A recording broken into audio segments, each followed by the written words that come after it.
Hey YouTube, what's going on? Eric here, and I'm back. It's February 12th, Monday, and I just wanted to talk about the Cranberries a little bit.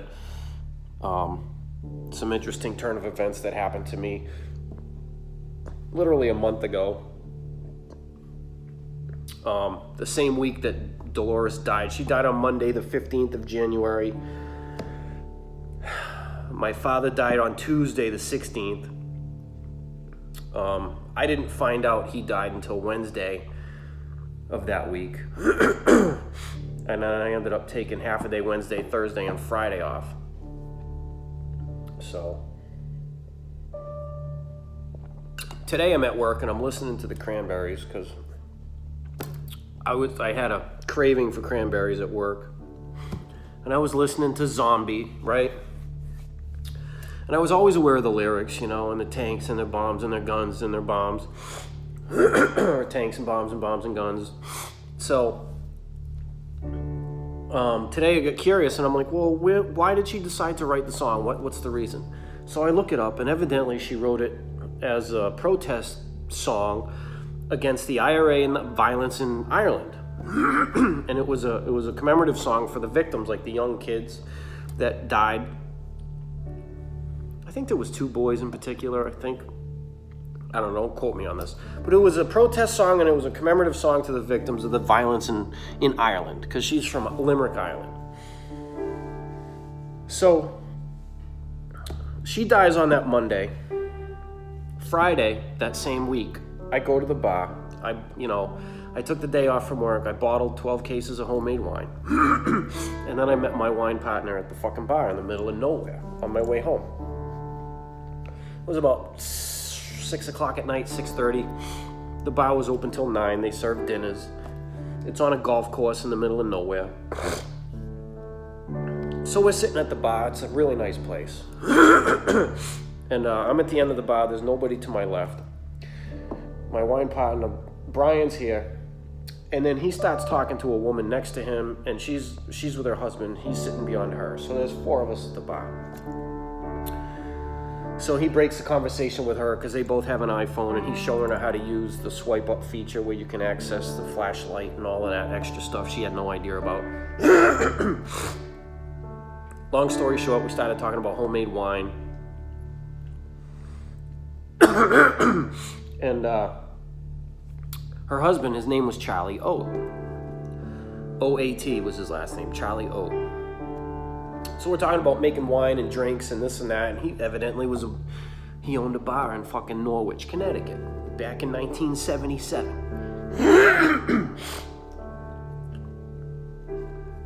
And in 1978, he invented the Irish car bomb. Now, you're all familiar with the car bomb shot, right? You get a shot glass, you pour Bailey's in it, you take a little Jameson, you pour Jameson right on the top. You know, the alcohol, the hard alcohol in the Jameson boils up into the, into the dairy portion of the Bailey's, right? This the Irish car bomb is Bailey's, Jameson, and then you take that whole shot and you put the whole glass with the shot inside of a half pint of Guinness. Excuse me. And then you drink it. This guy invented it. So I'm sitting at the fucking bar, and I'm talking to the inventor of the fucking Irish car bomb. Now this is a world famous fucking shot that people, in the United States it became famous. 1978 he invented this fucking shot, okay? I'm talking to the fucking inventor of the Irish car bomb. So obviously this ties into fucking Dolores O'Riordan and her song Zombie and all the violence that's going on in Ireland with the IRA and the Irish car bombs and the fucking violence that went on over there and the people who died. He invents the shot and he calls it the Irish car bomb. He proceeds to tell me that he was in a fucking lawsuit with Guinness because Guinness wanted nothing to do with it because of the name and the fucking violence that went with it. That would be like coming over to here and creating a shot called the 9/11 Twin Towers. You know what I mean? That's the fucking moral equivalent of the fucking Irish car bomb. So I mean, it's a really good shot. It's kind of cool to drink. It tastes really good. It's smooth. It was a lot of fun to do, and it was a lot of fun talking to the guy. But, you know, he's... I can tell the story really quick. In 1977, he was at a bar in Norwich. He was the owner, Charlie.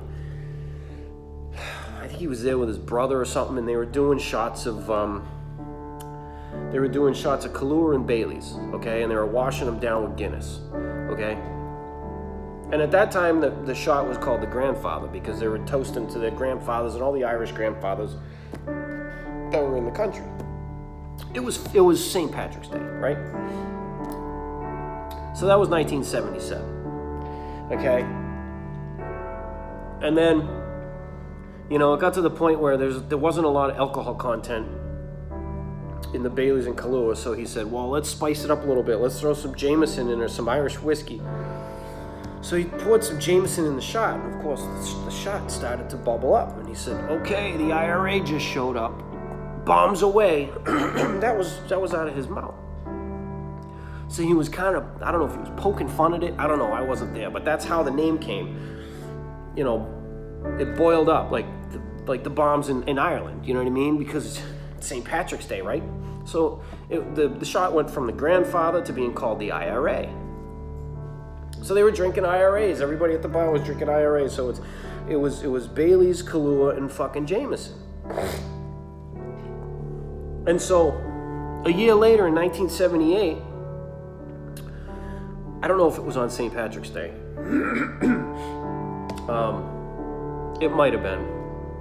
But anyways, a year later, maybe it was St. Patrick's Day because that's the ritual, okay? He had a half pint of Guinness. It was half finished, right? And then he had his IRA shot. So then he got the fucking idea. He's like, well, why am I fucking doing both? He's like, why don't I just do it at once? It's all going to the same place. Let's do it at the same time. So he took a shot glass and he put it in the Guinness and he said, bombs away. And it became known as the fucking Irish car bomb. That's what he called it. So he invented the fucking drink, the shot that everybody drinks on St. Patrick's Day across the fucking country. You know, it's known worldwide. It spread because Norwich was a big Navy town. People in the Navy were, you know, caught on, and people from the Navy were spreading it as they traveled, you know, overseas and everything else. And Guinness was the beer that was used with it. So Dolores dies on Monday. She writes a song about this. She passes away on Friday. I meet the fucking inventor of the Irish car bomb, who, you know, the story directly relates to a song that she wrote about the violence in Ireland with the IRA and fucking bombs and guns and tanks and shit. It's like, what the fuck? And here I am today listening to this, and I'm just connecting the dots now. It's a month later. You know, that week so much fucking shit happened to me with my pops going and this and that and everybody else. And Dolores, I mean, that really hit me, you know. I was bummed out because it hit close to home. And Friday, I meet the inventor of the Irish fucking car bomb. The fucking shot. I mean, that's like hanging out on Cinco de Mayo with the inventor of the fucking margarita, okay? That's what we're talking about here. I mean, this is a big deal. He was sued by Guinness. Guinness wanted nothing to do with it. So he's had lawsuits. He's had bad publicity over the name of a fucking shot, you know. And then, you know, you have Dolores writing the song "Zombie" about all this Irish. It's like, why? What is going on in my life that fucking I'm the conduit for all this Irish violence and significance? Or maybe it just, I don't know, her death just kind of fucking sat with me because it hit close to home and I just really felt for her. And it just, maybe the universe is just fucking talking to me or something. Maybe the energy is just kind of fucking... But I got along with the guy's a really nice guy. He teaches bartending school now. I'm trying to get him down the cellar to have some wine. His wife enjoys wine. kind of been in touch. He seems like a cool guy. He's got a cool. It's definitely a unique story to tell. I mean, he said he's not mega proud of it, but I mean, it wasn't. I guess when you come up with a name for something, you don't fucking really, you know. It's St. Patrick's Day. Everything you're doing is Irish. You know, that's a part of Irish history. I mean, it's not a fucking wonderful part of Irish history, but it's all connected. You know, and then earlier in the week, Dolores passes away, you know, and she writes a major fucking hit that deals with that violence. Because of that violence, she wrote that song. So it's like, God, the significance, you know, what it's just weird. I just felt like sharing it. So, and here I am a month later, finally piecing it all together. It just kind of, I had that eureka moment today when I'm listening to the song and I decide to look up the origin of the song, why she decided to write it, what it all means. And then I'm like, really? That same week I met the inventor of the fucking Irish car bomb. So I shot the shit with the guy. I ended up having a fucking car bomb with him. He told the bartender exactly how to make it. It was delicious. It was so good. Guinness and fucking... Now there's two ways you can make it. The Irish car bomb is Bailey's and Jameson goes into the Guinness, but there's the other one too, Belfast car bomb. That's got Bailey's and Kahlua and Jameson. That's the Belfast, and that goes into the fucking Guinness. We did an Irish car bomb. We just did the Bailey's and the Jameson. Delicious. And he's telling you how to do it, you know. And he's like, he said you don't have to. He's like, you can drink it slow. He said when you put the shot in, it starts to curdle, you know, but you're supposed to wait until the curdling fucking semi slows down, and then you belt it, you know. But I think he told me you can drink it slow too, which I don't know if it makes a lot of sense. I mean, I haven't tried it. But he invented it, so fucking why am I going to argue with the guy, right? But the one that I had at the bar, I just fucking belted it like it was like 3 to 4 glugs of the Guinness, and it was just smooth, man. So if you haven't tried a car bomb, try it. Okay, make sure you're in America. Don't go to Ireland and be ordering car bombs, okay?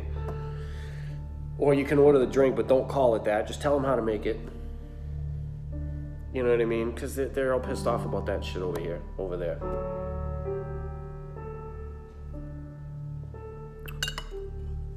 But it was fun, you know? So that's, I mean, how random. The same week Dolores dies, you know, and here I am fucking a month later, and I'm sitting back and I'm looking back on my life a month ago, and I'm thinking that was a fucked up week. And so I was listening to the Cranberries today, and I looked up that information, and then I thought back and I connected the dots, and I'm like, wow, it means something. Everything means something, you know. So that's my fucking bizarre story that I wanted to fucking share right now. That's all I got. So right now, if you notice, I'm drinking homemade fucking Cab Franc from Chile. It's delicious. Like always, that's my gig. I like wine, but I like to drink anyways. I'm a fucking drinker. I'm not gonna lie. It's in my fucking DNA. But I'm getting to the point now where if I drink too many beers, it goes right to my gut. I'm trying to fucking stay in shape, you know what I mean? So I decided to make wine. It's better on the calories. It doesn't bloat you. But I wanted to give a heads up. I wanted to give a shout out to Dolores. We miss you. You fucking, I mean, what a beautiful girl. You know, and now she's got what, 3 kids that no longer have a mom. Trust me, I know all too well. So I just wanted to give a shout out. Rest in peace, Dolores. You know, I met an interesting character that same week he died. It just all fits together. I don't know what it means in my life. Everything means something. Maybe it'll come to me later on with the whole violence in Ireland, and you know, how her death connected with me and how it hit close to home, and meeting the inventor of the fucking car bomb shot. Like, I don't know what it means. Maybe I'm overthinking it, but I thought it was a trip. It's a lot of fun. But it's all connected. And I don't know what that significance means in my life. I mean, I'm part Irish. I don't know if I have any, I don't think I have any family over there. My pops was Dutch, you know. So, I don't know. But anyways, I'm not going to overthink it. I just wanted to share that crazy story. And how it's all fucking connected. But with that, YouTube, that's my my shout out to the Cranberries. Yeah. I saw some good tributes too on there was a YouTube clip on The Voice around the world, you know, with all the tributes of Zombie. The different countries and singers from the different countries doing their versions of that song. It was cool, and that's kind of when I decided to look it up, and then I drew the connection with Charlie. And it's pretty significant. So things happen in your life where it just kind of falls into place, and there's a connection. We're all in this together. We all have a human connection, okay? We all have a human spirit. I say, you know, the Holy Spirit, let go of it. It's not real. The human spirit's real, okay? It's real.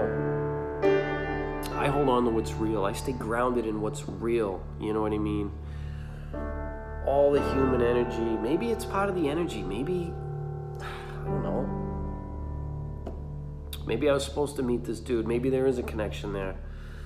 You know.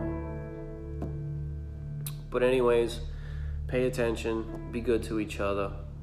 You know, if you're at a fucking bar, buy somebody a drink, for fuck's sakes. You know, just be nice, be good, show love, and that's it. So I'll come back with another video, and we'll keep talking life, liberty, and the fucking pursuit of happiness. Stay strong, Patriots.